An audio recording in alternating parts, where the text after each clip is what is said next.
시편 148편. 할렐루야. 하늘에서 여호와를 찬양하며 높은 데서 찬양할지어다. 그의 모든 사자여 찬양하며 모든 군대여 찬양할지어다. 해와 달아 찬양하며 광명한 별들아 찬양할지어다. 하늘의 하늘도 찬양하며 하늘 위에 있는 물들도 찬양할지어다. 그것들이 여호와의 이름을 찬양할 것은 저가 명하심에 지음을 받았음이로다. 저가 또 그것들을 영영히 세우시고 패치 못할 명을 정하셨도다. 너희 용들과 바다여 땅에서 여호와를 찬양하라. 불과 우박과 눈과 안개와 그 말씀을 쫓는 광풍이며 산들과 모든 작은 산과 과목과 모든 백향목이며 짐승과 모든 가축과 기는 것과 나는 새며 세상의 왕들과 모든 백성과 방백과 땅의 모든 사사며 청년 남자와 처녀와 노인과 아이들아 다 여호와의 이름을 찬양할지어다. 그 이름이 홀로 높으시며 그 영광이 천지에 뛰어나심이로다. 저가 그 백성의 뿔을 높이셨으니 저는 모든 성도 곧 저를 친근히 하는 이스라엘 자손의 찬양거리로다. 할렐루야. 아멘. 제가 이렇게 한 해를 보내면서 오늘 시편 19편을 가지고 여러분과 같이 말씀을 상고할 때 아마 여러분들이 조금은 의아하게 생각하실지 모릅니다. 이렇게 시편 19편을 본문으로 해서 어떻게 한 해를 보내면서 이 본문 가지고 어떻게 성경을 상고하며 교훈을 나눌까 이렇게 생각하기 쉬운데 사실은 좀 어렵습니다. 시편 19편이 보통은 한 세 단락으로 이렇게 나눠져 있습니다. 1절서부터 6절까지가 하나님의 창조하신 모든 피조세계를 찬양하는 그런 내용이 나와 있고 7절부터 10절까지는 율법에 대한 얘기가 등장합니다. 그리고 나서 11절부터 14절까지는 인간들의 반응이라고 제가 이렇게 제목을 달았죠. 자, 이 말을 다르게 얘기해 보면 하나님의 일반 계시와 그 율법에 관한 부분 7절부터 10절까지 특별 계시, 즉 자연 계시와 특별 계시, 그리고 인간의 반응입니다. 자, 이렇게 전체를 세 단락으로 나누어 가지고 돌아볼 때 저는 개인적으로 한 해를 이렇게 돌아보면서 자, 하나님의 모든 피조 세계를 저희들이 오늘 찬양을 통해서도 또 시편 148편을 돌아보니까 하나님의 모든 피조 세계, 피조물들, 그 모든 만유는 다 하나님을 찬양해야 되는 겁니다. 왜? 그로부터 지음을 받았기 때문에. 그렇다면 오늘 이 19편에서 얘기하는 하나님의 일반 계시, 자연 계시, 즉 해와 하늘과 궁창 혹은 해 이러면서 나오는 대표적인 그 피조물, 그 둘을 가지고 저희들에게 설명하는 가운데 저희들이 살아가면서 사실은 해를 바라보든지 모든 피조세계를 바라보면서 하나님이 창조자이심을 저희들이 믿어야 하는 겁니다. 이렇게 한 해 365일을 보냈지만 과연 저희들이 살아가면서 들녘이나 혹은 바닷가에나 혹은 저희들이 먹거리까지 전부 다 하나님이 주신 겁니다. 그렇다면 하나님의 백성으로 이 한 해를 살아오면서 아니면 지난 날을 돌아보면서 이렇게 하나님이 일반 계시로, 자연 계시로 혹은 하나님의 피조 세계를 통해서 저희들에게 어떤 말을 하고 계시는데 지식을 전해주고 계시는데 저희들은 과연 어떻게 그 모든 일반 계시, 자연 계시를 저희들이 느끼면서 살았는지 돌아볼 때 아마 전혀 상관없이 지내지 않았나 이런 생각이 들죠. 여러분들이 무심코 지나면서 보는 고단송이라든가 아니면 들녘이라든가 여러분 식탁에 오르내리는 모든 먹거리들이 결국은 하나님께서 우리에게 다 주신 겁니다. 그러니까 피조세계, 아까 시편 148편을 저희들이 읽어보면서 하늘이여 혹은 묻들 그 지음을 받은 모든 피조 세계는 그들 나름대로 창조주 하나님을 찬양해야 된다. 이런 얘기하죠. 저희가 전도서 같은데 맨 마지막에 솔로몬의 전도서를 보면 일의 결국을 다 들었으니 하나님을 경외하며 그 명령을 지킬지어다. 이것이 사람의 본분이라고 이렇게 설명하고 있습니다.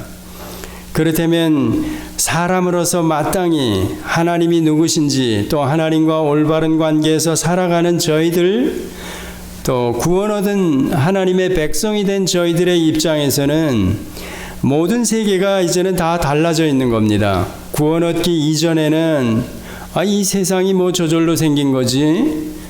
뭐 이거 누가 알아? 자연 발생설을 얘기하기도 하고 아니면 불가지론도 설명한다 그랬죠. 그거 알 필요 없는 거야. 골치 아프게 그거 뭐. 그렇지만 구원 얻은 하나님의 백성이 된 이후에 저희들의 입장에서 보면 그 모든 만물, 만유, 그 안에 들어있는 만유가 다 하나님이 지으신 거라는 겁니다.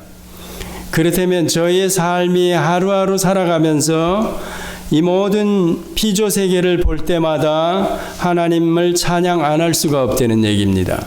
하나님께 감사 안 할 수가 없다는 얘기죠.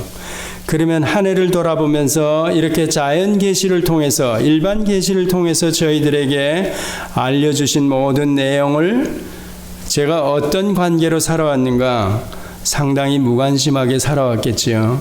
예, 그렇습니다. 그런데 성경을 들어가 보니까 그건 말도 안 되는 얘기죠. 여기 오늘 본문으로 택한 하늘이 하나님의 영광을 선포하고 이러죠. 피조세계가 궁창이 그 손으로 하신 일을 나타내도다. 피조물들이 이런다는 겁니다. 아까 시편 148편에서는 더 세밀하게 그런 내용들을 말하고 있죠. 모든 피조세계 피조물들아 하나님을 찬양하라 이렇게 나오지 않습니까? 그렇다면 지난 한 해 동안 우리의 삶에서 제가 이 창조주 하나님을 얼마나 찬양하며 또 저희들에게 베풀어 주신 모든 그 은혜, 즉 공짜로 저희들이 받을 수뿐이 없는 것들, 저희 입장에서 노력해서나 어떤 조건으로도 얻을 수 없는 모든 것들, 그 모든 것들이 무엇입니까? 들녘에 가도 계곡에 가도 산골짜기에 가도 혹은 바닷가에 가도 모든 풍성하게 우리의 먹거리를 하나님께서 허락하셨습니다. 땅을 기초로 해가지고 저희들이 얻을 수 있는 곡식을 비롯해가지고 이 모든 것들도 하나님께서 우리가 스스로 만들어내서 먹을 수 없는 것들이기 때문에 하나님께서 다 창조해서 우리에게 허락하셨다는 겁니다. 그렇다면 삼세끼 밥을 먹으면서도 왜 식기도를 하고 그럽니까? 그게 다 먹거리가 보니까 하나님이 저희들을 위해서 만들어 주신 것 공짜로, 왜 저희들 조건으로나 저희들의 능력으로는 어림도 없기 때문에. 그렇다면 이 일반 계시나 자연 계시라 그러는 그 계시를 통해서 저희들이 눈으로 볼 수 있고 또 피부로 와 닿는 모든 것들은 감사하며 찬양하며 저희들이 지내야 하는 겁니다. 그러니까 예수 믿고 나면 달라지는 것들이 너무나도 많습니다. 그 가운데 자연을 바라보면서 이제는 이전에 예수 믿지 않았을 때와는 전혀 다른 상황으로 이제 바뀌어져 있다는 얘기입니다. 그러면 지금 저희들이 지난 한 해를 그렇게 살았는가? 그렇게 살지 못했죠. 저도 그렇고 여러분도 그렇고. 왜 그랬습니까? 바빠서 그랬죠. 먹고 살기 바빠서. 아니면 다른 어떤 일로, 다른 모든 더 중요한 일이라고 생각하는 것들 때문에 아마 그랬을지 모릅니다. 그렇지만 다가오는 새해에는 저희들이 하나님이 누구신지, 창조주 하나님이심을 저희들이 안되면 가장 우선되는 인간의 본분, 하나님을 경외하며 그 명령을 지키는 것이 인간의 본분이라 그러면 그 입장에서 일반 계시, 자연 세계를 통해서 하나님께서 우리에게 들려주시는 그 음성을 아까 첫 번에 75장 찬송을 통해서도 마찬가지 우리 안에 마음 귀로 그런 것들을 들을 줄 알아야 된다는 얘기입니다. 이게 바로 피조물된 그리고 구원 얻은 하나님의 백성으로서 살아가는 자세라는 겁니다. 그 다음에 7절부터는 율법에 관한 내용이 나옵니다. 자, 이 부분도 믿지 않는 사람들하고는 상관이 없는 거죠. 우리들은 그 율법에 관해서 뭐라 그럽니까? 여호와의 율법은 완전하며 영혼을 소송케 하고 여호와의 증거는 확실하여 우둔한 자로 지혜롭게 하며 여호와의 교훈은 정직하여 마음을 기쁘게 하고 여호와의 계명은 순결하여 눈을 밝게 하도다. 여호와를 경외하는 도는 정결하여 영혼까지 이르고 여호와의 규례는 확실하여 다 의로우니 금 곧 많은 정금보다 더 사모할 것이며 꿀과 송이 꿀보다 더 달도다. 지난 한 해 동안 하나님의 말씀이, 즉 율법, 구약으로 얘기하면 율법이죠. 저희 지금 입장에서 얘기하면 성경이 이렇게 꿀보다, 송이 꿀보다 더 달았던 그런 경험들을 여러분들이 가지고 계십니까? 몇 번, 몇 차례 그런 감정을 느끼셨습니까? 사실은 이것도 마찬가지입니다. 영혼의 저희들의 양식으로 하나님께서 이렇게 말씀을, 구약으로 얘기하면 율법을, 지금 우리들로 얘기하면 성경을 주셨다 이랬으면 이 성경을 떨어뜨려 가지고는 우리가 살아갈 수 없는 자들입니다. 그 율법에 대한 그 7절부터 10절까지의 내용을 저희들이 만약에 율법을 멀리한다 그러면 이 모든 내용들이 다 아닌 겁니다. 여호와의 율법은 완전하여 영혼을 소송케 한다. 계속해서 여호와의 증거는 확실하여 우둔한 자로 지혜롭게 하며 이렇게 나오지 않습니까? 그런데 저나 여러분이 이 율법과는 거리가 멀어 성경과는 실제적으로 상관이 없는 그런 한 해를 지내왔어. 그렇다면 이 말씀하고는 다른 상황이 벌어지는 겁니다. 여호와의 교훈은 정직하여, 여호와의 교훈이, 성경이 저와 1년 동안 상관이 없었다면 저는 부정직하게 살 수뿐이 없는 자, 사람은 그렇게 살 수뿐이 없다는 얘기입니다. 마음을 기쁘게 하고, 그렇죠, 또 여호와의 계명은 순결하여 눈을 밝게 하도다. 이런 얘기가 만약에 이 계명이, 성경이 저와 상관이 없는 그런 1년이었다면 제 눈을 가려버리는 거죠. 어둡게 만들어버리는 거죠. 그러니까 이 시편 19편을 자세히 조금만 읽어보면 하나님의 자연 계시와 특별 계시를 우리에게 주었다는 얘기입니다. 자연 계시나 혹은 초자연 계시로 이렇게 설명하죠. 왜 이제 일반 계시, 특별 계시 이렇게 조금은 어려운 말이죠. 그렇지만 이 정도는 여러분들이 알고 계셔야죠. 어떤 내용이냐 이랬을 때 일반적인 내용이다. 그걸 보고 어떤 방법으로 주었냐 이랬을 때 자연을 통해서 주셨다. 그게 자연 계시 혹은 일반 계시 이렇게 얘기하는 거고, 특별한 방법으로 초자연적인, 그러니까 초자연적인 방법으로 특별한 계시를 주셨다. 그 특별 계시가 성경이다. 이렇게 저희들이 얘기하는 겁니다. 그렇다면 이 초자연 계시와 일반 계시를 다 주셨다. 왜? 인간이 필요하기 때문에. 더군다나 하나님의 구원 얻은 백성이라면 이것과는 무관하게 살아갈 수 없는 자들이기 때문에 하나님께서 이렇게 주셨다는 겁니다. 사실은 만인에게 주셨는데 구원 얻지 않은 사람들은 그들이 눈을 뜨고 있어도, 우리와 똑같이 기거 동작하며 살아가더라도 그들 눈에는 하나님이 지으신 만유가 찬양의 제목으로 그렇게 나올 수가 없다는 겁니다. 그 입술을 통해서도 찬양이 나와질 수가 없다는 얘기입니다. 그렇다면 우리는 당연하게 그 만유를 바라보면서, 하나님이 지으신 피조세계를 바라보면서 우리의 심령에서 찬양의 이런 것들이 나와줘야 된다는 얘기입니다. 율법도 마찬가지. 세상 사람들이 성경을 보는 그 입장은 전혀 그게 책이지 이런 식으로 말아버리지 않습니까? 그렇지만 저희는 하나님의 법도가 담겨져 있는, 하나님께서 자기 백성들에게 주신 율례와 규례와 법도다, 성경이다, 이렇게 얘기하니까 이 성경하고는 또 떨어져서 살 수 없는 자들이라는 겁니다. 자, 여러분, 자연계시, 특별계시, 그 다음에 11절부터는 이제 우리의 걸어가는 길을 저희에게 이게 아니네. 저 17절이네.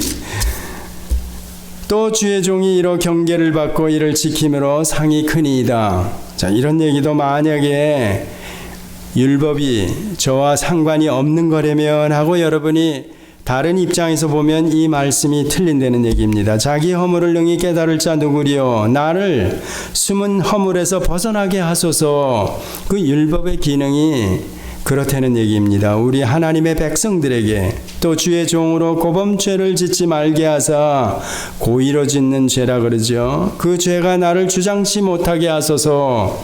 그리하시면 내가 정직하여 큰 죄가에서 벗어나겠나이다.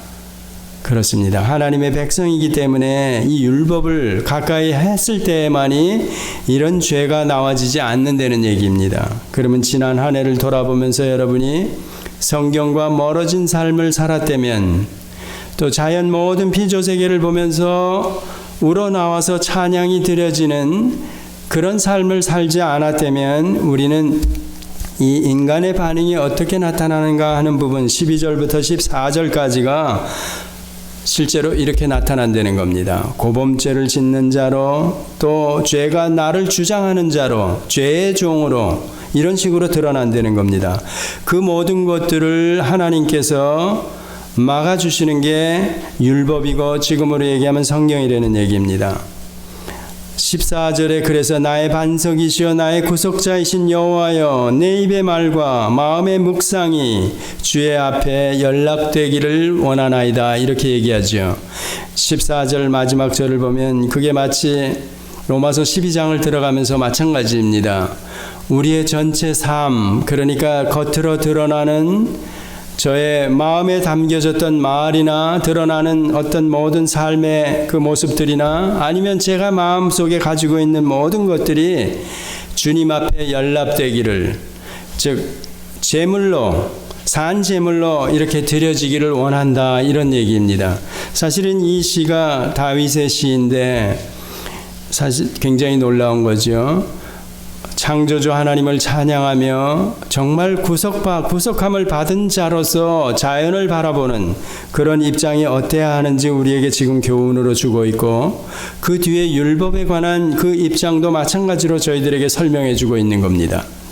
그러니까 성경과 이 자연 계시를 저희들이 어떤 입장에서 이 교훈으로 받으면서 또 한 해를 살아가는가, 지난 한 해를 다시 돌아보면서 무시하고 살아갈 수 없는 자로 이미 부름을 받았다는 얘기입니다. 성경을 여러분들이 새로운 2016년 한 해에는 정말 사랑하는 자로, 내 옆에 여기 10절에 보면 금곧 많은 정금보다 더 사모할 것이며 이렇게 나오죠. 꿀곧 송이꿀보다 더 달다 하는 그런 어떤 마음을 여러분들이 새 한 해는 갖기를 바랍니다. 만약에 송이꿀보다 더 달다 그러면 여러분들이 손에서 놓을 수가 없는 거죠. 그렇게 되면 그 여호와의 말씀이, 율례와 규례와 법도가, 지금으로 얘기하면 성경이 저를 인도해 주신다는 얘기입니다. 죄의 종으로 더 이상 살아가지 않게 하시면서 하나님이 보시기에 기뻐하는 그 길을 가게 하신다는 겁니다.